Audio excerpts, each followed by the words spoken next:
Welcome back to Skytech-Lens, December 1st, 2025. North American trade has changed. Canada is no longer waiting for Washington to set the rules. Ottawa is launching a steel shield, a sweeping new policy to protect Canadian steel, jobs, and supply chains from U.S. tariffs. This isn't a minor tweak. It's a structural overhaul of Canada's industrial strategy. For decades, Canada's trade policy meant deeper integration with the U.S. That era is over. The new focus economic sovereignty and resilience. The government is rolling out powerful tools to insulate Canadian steel from foreign competition and ensure a stable domestic market. This is a direct response to President Trump's reimposed 50% tariffs on Canadian steel, which threaten thousands of jobs. After months of failed negotiations, Ottawa decided to act decisively. The new policies aim to create a self-sustaining Canadian steel ecosystem, reducing dependence on the U.S. For Canadians, this shift will affect everything from car prices to home construction. Canada is redrawing its economic map, embracing self-determination over passive reliance. Canada's dramatic policy shift is rooted in years of escalating trade tensions with the U.S. Trump's America First agenda hit Canada hard, with 50% tariffs on steel and 45% on lumber, crippling key industries. The U.S. claims it's about protecting American jobs, but these tariffs disrupt deeply integrated supply chains. For Canada, it's about survival. The steel industry, already strained, faced layoffs and uncertainty. Negotiations failed. Ottawa realized it could no longer rely on U.S. goodwill. Over 75% of Canadian exports, 90% of steel, traditionally went to the U.S. When that door closed, the shock was immediate. The new policies are about more than steel, they're a strategic pivot. Canada is rebalancing its economy, reducing exposure to U.S. protectionism, and building resilience. It's a move to secure a more independent industrial base for the 21st century. The Carney government's new measures form a fortress around Canadian steel. First, strict import quotas. Non-free trade partners can only sell 20% of their 2024 steel levels tariff-free. Others, 75%. Next, a 25% tariff on select steel-derived goods, prefab structures, wind towers, wire products, targeting a $10 billion market. The aim: make imports pricier, push manufacturers to buy Canadian, and capture more of the value chain at home. The Buy Canadian policy is a game-changer.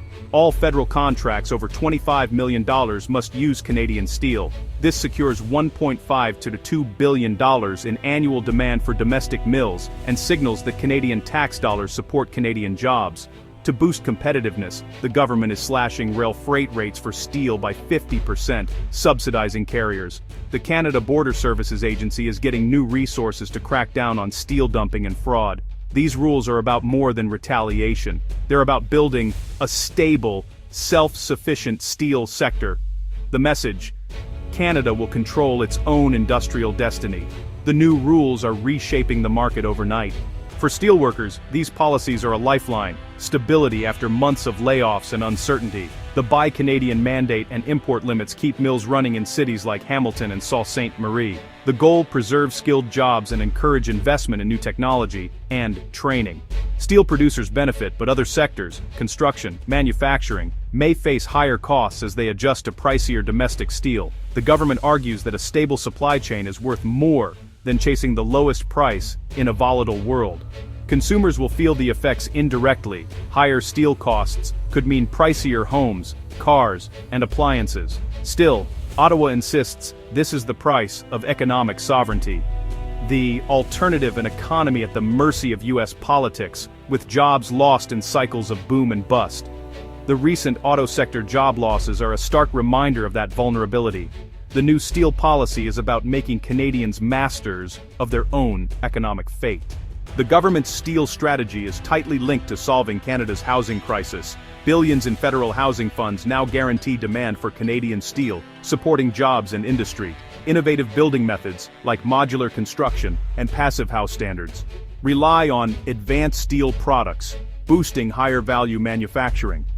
Fast-track development on public land, with Canadian steel mandated, creates a self-reinforcing loop. More homes, more steel orders, more jobs. Major infrastructure projects, bridges, transit, wind farms, must also use Canadian steel, providing long-term demand. This predictability encourages mills to invest in upgrades and expansion.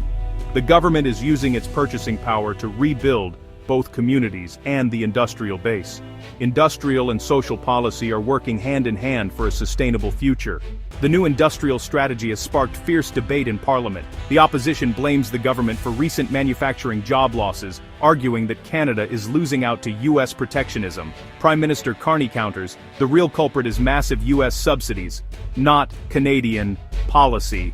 He rejects a race to the bottom, pushing instead for a diversified, self-reliant economy. The political battle is between two visions: restore U.S. ties and old trade patterns, or build a more independent Canada. Critics warn of higher costs and U.S. retaliation. The government insists the old way is gone for good. Their vision: a modern, green, resilient industrial base, less vulnerable to U.S. whims. The stakes: national pride, economic security, and the future of Canadian sovereignty.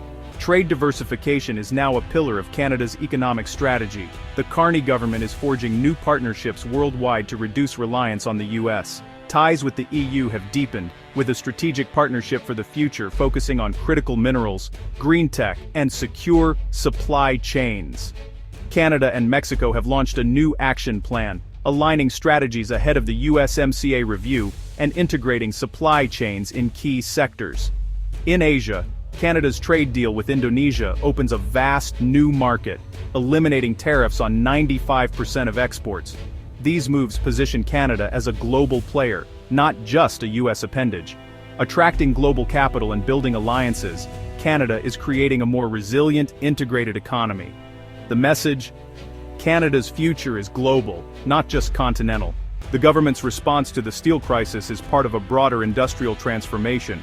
The vision: a modern, green, globally competitive economy built on Canadian strengths. Focus areas include electric vehicles and batteries, leveraging Canada's critical minerals to attract investment across the supply chain. Despite auto assembly losses, investment in Ontario and Quebec is rising, especially in EV components. Domestic reforms, tax cuts, red tape reduction, and dismantling interprovincial trade barriers are making Canada more attractive for business. A unified national market boosts competitiveness and draws global capital. Massive investments in skilled trades and training are underway to address labor shortages in construction, manufacturing, and green energy. The strategy: build future industries and ensure Canadians have the skills to lead them. It's a long-term bet on innovation, people, and national potential. Canada's bold moves in 2025 mark a turning point, an assertion of independence from decades of US-led integration. The path is risky, but offers the promise of a more self-reliant, globally engaged nation. Tensions with the US are inevitable, but Ottawa is betting that strength and self-sufficiency will command respect. If successful, Canada could build a resilient, innovative industrial base and capture more value at home. The risk: higher costs and potential trade wars could hurt growth. The stakes are high. This is about more than steel or trade. It's about national identity. Is Canada destined to be a junior partner, or can it chart its own course? The Carney government is betting on the latter, investing in Canadian industries, workers, and infrastructure. The world is watching to see if this bold experiment will succeed. Canada's future is being forged by its own hand. Thanks for watching. Subscribe the channel for more updates,